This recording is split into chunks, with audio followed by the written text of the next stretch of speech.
Hey everyone, I thought I'd preview some parts of the Tallgeese before I actually get around to doing the full review. So far I've finished the legs and the waist part on it. Usually I like to start with the legs because I find they're the most monotonous part to do. Like you do everything twice, just slightly reversed in parts.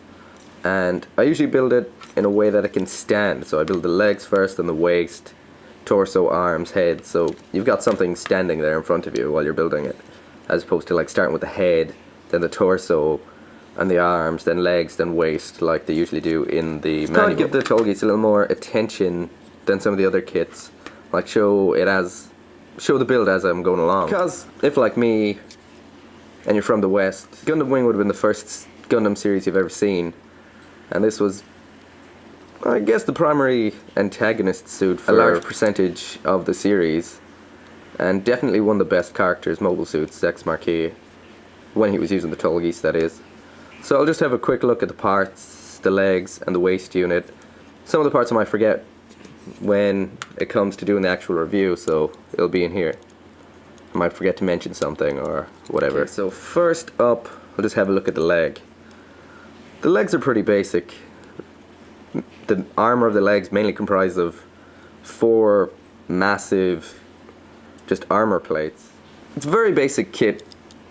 You could probably consider it to any of the other wing kits. They're pretty simplistic compared to some master grade kits like the new Gundam or the Unicorn Gundam. Like there's no transforming parts, there's special gimmicks really here or there. It's pretty basic, pretty simple, but that's a good thing as well because it means the kit is quite solid.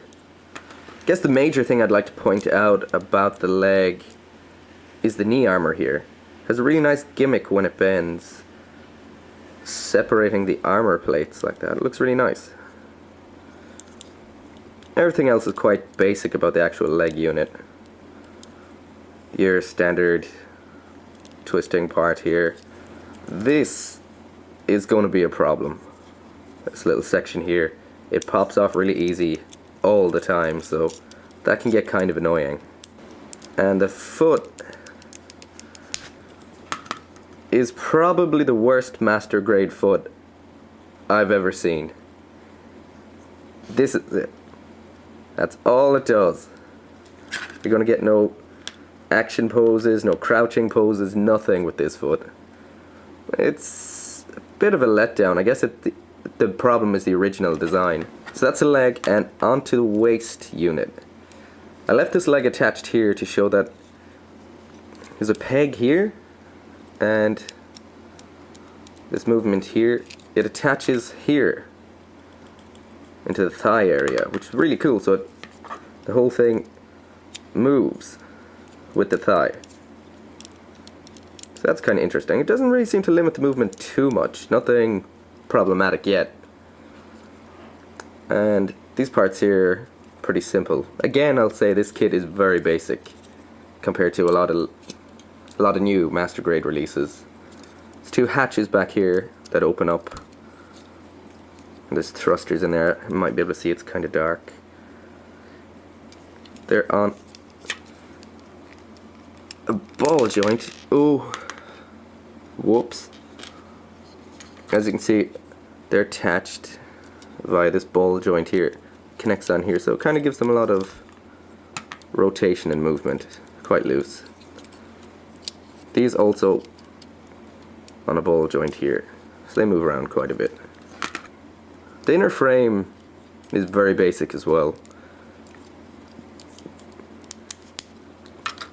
It really just is a means of connecting the armor onto. There's no detail or anything like that.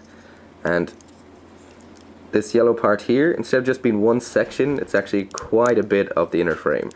So here's the inner frame of the leg with the armor removed. And as you can see, there's no detail whatsoever. It is just a series of slots and parts for the armor to connect to. So like I said, it is a basic kit. Nothing as impressive as the master grade new Gundam. Or the knee moving gimmick is quite nice, but that foot is terrible. I don't think there's much else to mention about the legs and waist unit. So far so good. It's a solid kit, very simple, but simple's good. It means the build time tends to be more stable, less parts fall off, and also with a basic kit tends to be a cheaper kit. And for a master grade, its price point is as low as most of them are going to get. I think the Endless Waltz kits are the cheapest ones you can get. I've seen Shenlong and whatnot going for less than 2,400 yen. So next time it'll be onto the torso and the arms. So thanks for watching.